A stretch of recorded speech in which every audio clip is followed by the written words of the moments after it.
Tashima, come and listen. Another proof. The Tana Debi Rabbi Shmuel was taught in the yeshiva of Rabbi Shmuel, Al Kol Zera Zerua Sheyizra, on any seed that's planted.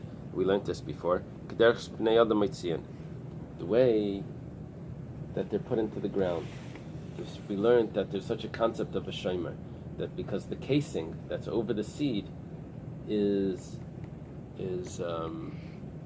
going into the ground together with the seed, and this is the pasuk that talks about tumah.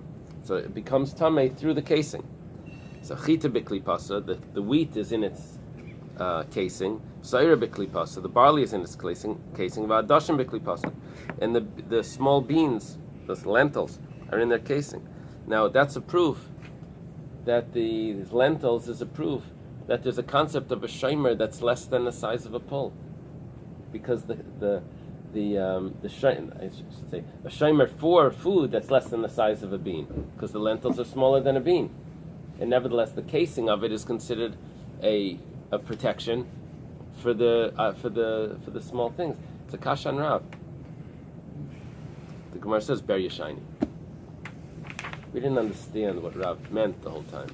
Rav said that you can't have a shomer for something that's less than the size. That's only if you cut it to that size. But if this is the way it was created, then that's its size. That's a beria. Boy Rabbi has a question. Shnei shomer maushi itztarfu. Okay, we're talking about getting to the size of a keveya. Can you take two shomrim and use them both to combine to the size of a keveya? Hechidami, what's our case? Eily bezel gavzeh. Are we talking about that we have one shomer on top of another shomer? It's like two casings here. Well, what's the example? So, umiyika shomer al gavi shomer.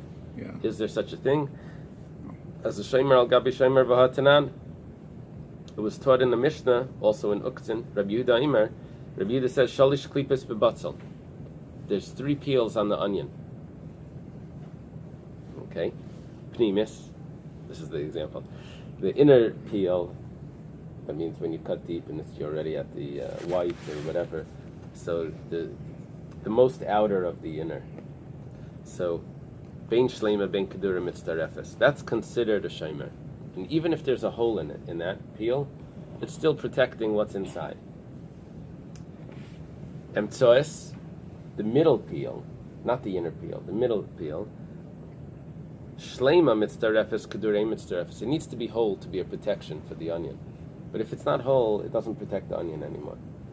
However, chitzayna ben kach ben kach tahira.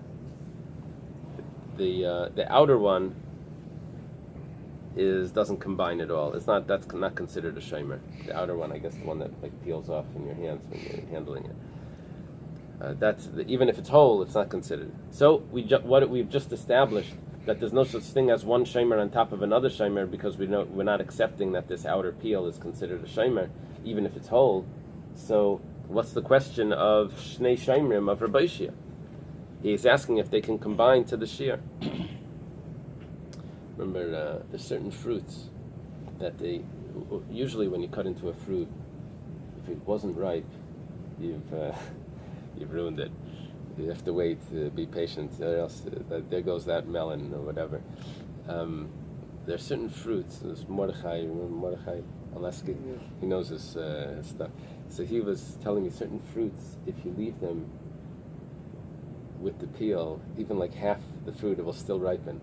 Certain like tropical fruits. Oh, really? Yeah. Interesting. So here we're talking about the shomer that sometimes in the middle shomer needs to be whole. The inner shomer doesn't need to be whole. It's still protecting it. The outer one, it doesn't matter. It doesn't protect anyway. Rabbi Shia, when it comes to an onion, I thought you have to keep, like if you cut half an onion, you put it away in the fridge overnight, you have to keep the other one on, so otherwise you're not allowed to have it. Now which peel is the outer one? I would think it's that brownish one that just peels off easy. Maybe it's the second one. I don't know which one it is. Well, then it's not. If it's the second one, it's not the other one. I don't even know when we get it how many have peeled off. There's a few of those brown things, right? Or is there just one? I don't know. When I get an onion, Yeah, sometimes they're already half off. yeah. So I don't know which one it's referring to. I don't know. Rabbi Shia, Shemer Oichel Shechelko Kami Baile. Rabbi Shia's question was different. We're not talking about two casings, one over the other one, an outer one and an inner one. We're talking about two parts of this food that's divided in half, and there's a shemer for this side and there's a shemer for that side. We want to know, can we combine both shemerim to the food? Because I understand I combine it to this food, because this food, it's a shemer for this food, so it combines to this food. But now I'm using the other one. That shemer doesn't protect the other side, and I'm combining the foods. But can I combine the shemer for the wrong food?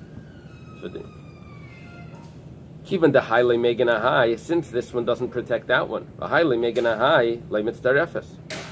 Shouldn't combine. Or maybe, given the high megan adidei, the high megan adidei mitzdarfen. Or say it the other way. Look, this one's protecting this side, that one's protecting that side. It's protecting its own, and you're combining the foods, so you can combine also the shemer that belongs to that food. So Tashma. Rabbi Lazar ben Azariah metar b'shel pula metam b'shel kitnias. Nishreitze b'mashmishan. Rabbi Lazar ben Azariah says that bean that we mentioned before that doesn't need the shemer because it's hard, so that's tahar. However, when it comes to the pods of the kitnias, of the legumes, the small beans, the stalk will combine the other things. Now we're assuming here that there's several pods on the stalk, and we're combining it all together. That means that the shemer for these beans is combining with the shemer for other beans. That means you can combine two shemer. Am Ravacha Brei the Rava the Kolcha Umisham Yad. Ravacha Brei the Rava says no, that we're dealing here that it's not a shemer. We're dealing with the stalk, and we're only dealing as a handle. So we said, mashmishan b'tashmishan. Why did we talk about handling? What we're actually referring to is carrying. As using it means carrying it. Okay, so we've lost our discussion of shemer from that Mishnah. Tashma, the Tana Debei Rabbi Shmuel calls Zerzura Kederach Shebnei Adam Mitzian Lizriya.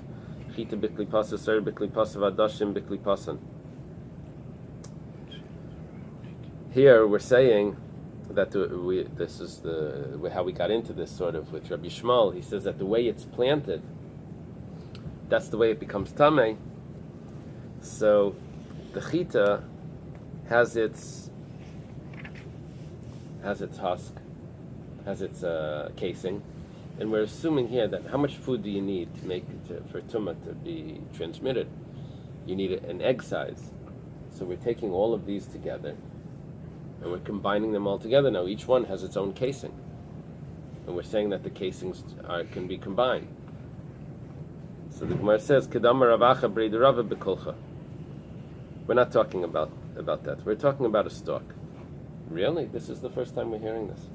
Mishum Yad, and that's dealing with the Yad, not with the shemer. So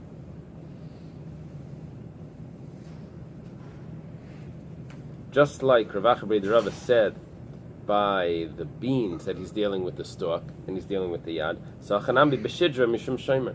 Also over here we're dealing with a stalk of wheat, and it's a shemer on all of the other foods. The stalk is the shemer on all the grains that are inside. So the Gemara says, well, what it's trying to do is it's trying to tell us that the grains that are in the stalk are all protecting each other. The way they're laid out in the stalk, they're all protecting each other. So therefore, don't say that it's a shemer, separate shemerim that are combining, and then that will be a proof to Rabbi Shia. That's not what we're saying. We're saying that they're all protecting each other, and so therefore, our question was that this shemer doesn't protect that one. How's it combining? They're all protecting each other. So all the cases are protecting. All the cases are protecting each other. So the Gemara says, Bishleima Alisa Tzrichi L'Tatisa. We can understand how the upper ones are being held by the lower ones in place, or else they would fall down or something. So the lower ones are needed. Elatatisa my Tzrichi La'alisa. Do the lower ones need the upper ones so they don't fall down? It's standing up. They don't need the upper ones there to hold it in any way. So Gemara says B'chad Dara.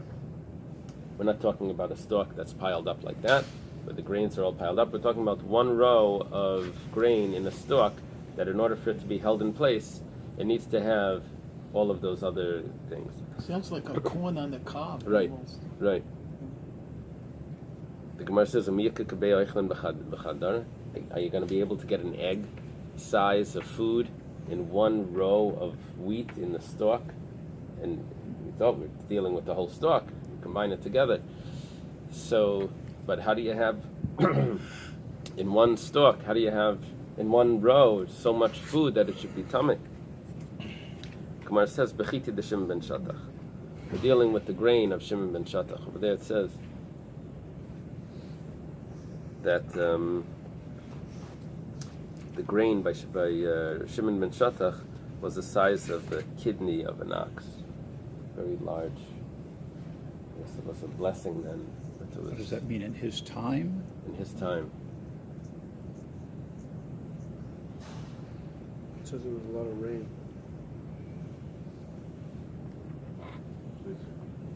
Sorry? This is also a dinner. Right, it says the Adashim were like Kedin Rezav. Is the Tais asking a question? No. The Gemara now says, Hashtadasas Lahachi, if that's the story, then Chadachitanami Bechiti Deshim ben Shatach. Then we don't need to discuss that it's all in a row and each one is protecting each other. Just say that it's one piece of wheat and it's the wheat of Shimon ben Shatach, and you only have one shomer and you don't have a raya at all. That shomer could be combined from separate pieces because it's all one piece of wheat. So let's stop here. I never would have expected to see Shimon ben Shatach.